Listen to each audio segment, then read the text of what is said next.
My name is Simone Reba, and I'm a Mallard Lakes property owner. This short video explains what a feasibility study is and why it's often mentioned when communities talk about flood mitigation. This is not about pushing a project or making a decision. It's about understanding what information a feasibility study provides and why that information matters before homeowners are asked to vote on anything. These are my own opinions based on months of research and are not affiliated with the Mallard Lakes Condominium Association. A feasibility study is done by professional engineers. Its job is to look at all realistic flood mitigation options for a specific location. Engineers use models to understand how water moves, things like daily tides, storm surge, drainage, and shoreline conditions.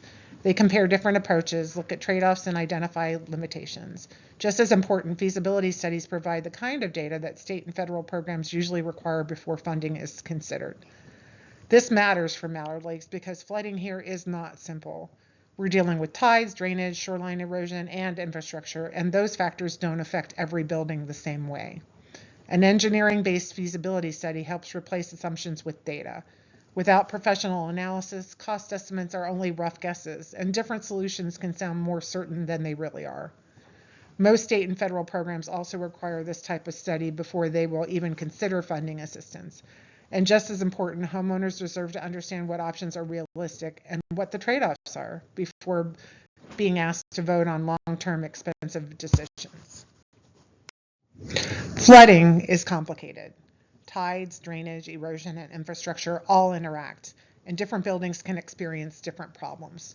Engineering analysis helps replace assumptions with data. Without studies, cost estimates are just rough guesses.